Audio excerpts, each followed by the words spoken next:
আন্দোলন করতে বাধ্য হবে। এবং আজকে যে আমরা আপনারা দেখছেন, আজকে আমরা মাঠে নামছি গণতান্ত্রিক আন্দোলনে আমরা এখানে দাঁড়িয়েছি। তার আপনারা যদি আজকে পার্বত্য চট্টগ্রামের সমস্যা যদি সমাধান না করেন, তাহলে এই ছাত্র সমাজ, এই পার্বত্য চট্টগ্রামের ছাত্র সমাজ বিকল্প চিন্তা করতে বাধ্য হবে। আর এই দায়, এই সমস্যা দায় এই রাষ্ট্রকে নিতে হবে। ধন্যবাদ সকলকে। দর্শকের বিচার হওয়া তো দূরে থাক, দর্শনের বিরুদ্ধে যারা প্রতিবাদ করে সেই প্রতিবাদকারীদেরকে এই বাংলাদেশে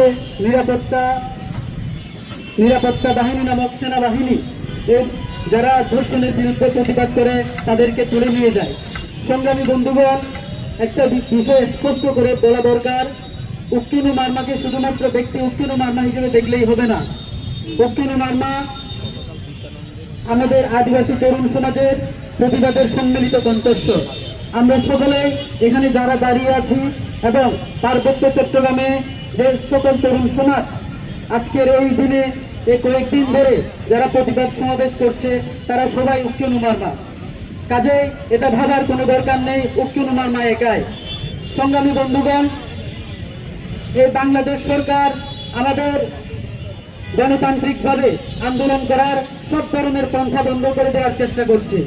আজকের এই সমাবেশ থেকে আমি দৃঢ় কণ্ঠে বলতে চাই, বাংলাদেশ সরকার যদি আমাদের গণতান্ত্রিক আন্দোলনের সব ধরনের পথ বন্ধ করে দিতে চায়, সেক্ষেত্রে আমরা অগণতান্ত্রিক আন্দোলনের পথকে বেছে নিব।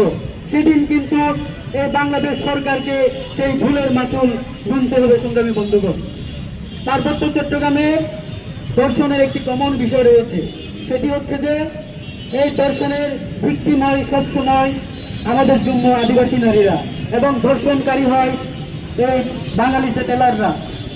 এই যে ধর্ষণের মাধ্যমে, এই যে ধর্ষণের উদ্দেশ্য শুধুমাত্র জনসহিংসতার মধ্যে সীমাবদ্ধ নয়, এই ধর্ষণ আমাদেরকে ভয় দেখানো, উচ্ছেদ এবং এই যে একটি নিপীড়নমূলক ব্যবস্থা চাপিয়ে দেওয়ার হাতিয়ার হিসেবে এই ধর্ষণকে সবসময় ব্যবহার করা হয়।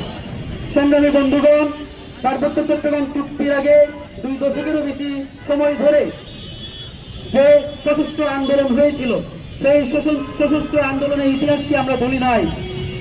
পার্বত্য চট্টগ্রামের তরুণ সমাজ সেই ইতিহাসকে ভুলে নাই।